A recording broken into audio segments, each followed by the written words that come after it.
Bonjour, ici Ahmed Lounès et dans cette vidéo nous allons voir comment créer le visuel indicateur de performance clé.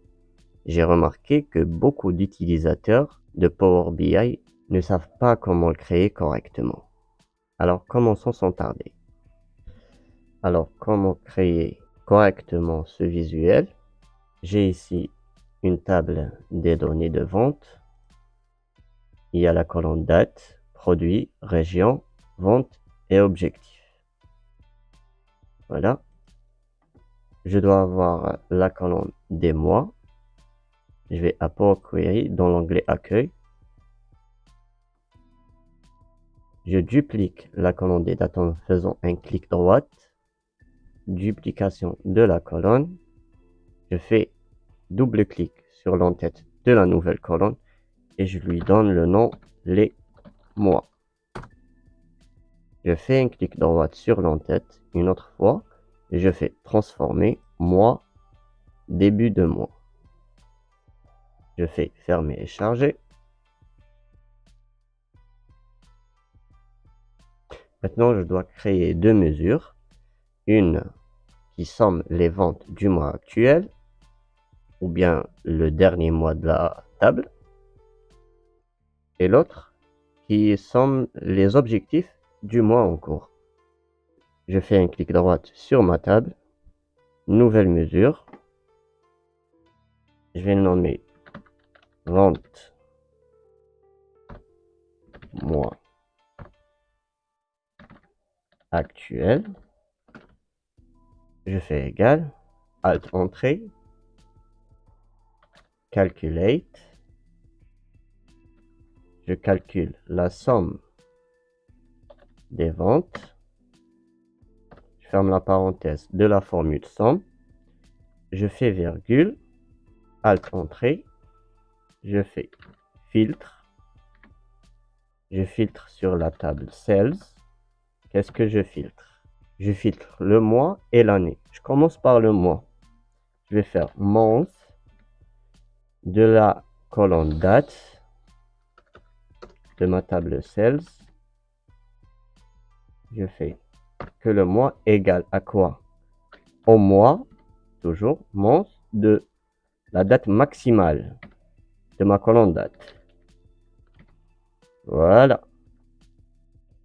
La date maximale, je ferme la parenthèse de la formule maximum, puis la formule month. Je fais un espace, je fais end pour avoir l'année maximale. Je fais year, je veux dire l'année. L'année de ma colonne date doit être égale à l'année de la date maximale. Je fais max. Sales date. Je ferme la parenthèse de maximum et de l'année. Et enfin, de la formule filtre, je fais Alt Entrée et je ferme la parenthèse de la formule Calculate. Voilà. Dans l'onglet Outils de mesure, je dois faire un séparateur de milliers, comme ça. Je copie cette formule et je crée une nouvelle mesure. Clic droit sur la table, nouvelle mesure, et je colle. Je change deux choses. Au lieu vente du mois actuel, je vais faire objectif. Et ici, au lieu des ventes, je dois faire objectif. Et je fais entrer. Toujours avec séparateur de milliers. Maintenant, je viens dans le gestionnaire des visuels. Je crée mon visuel clé de performance clé. Je l'agrandis un peu. Comme ça, je vais faire comme ça. Alors, je dois insérer une valeur avec les ventes du mois actuel, une cible qui est objectif du mois actuel et axe de la tendance qui sont les mois.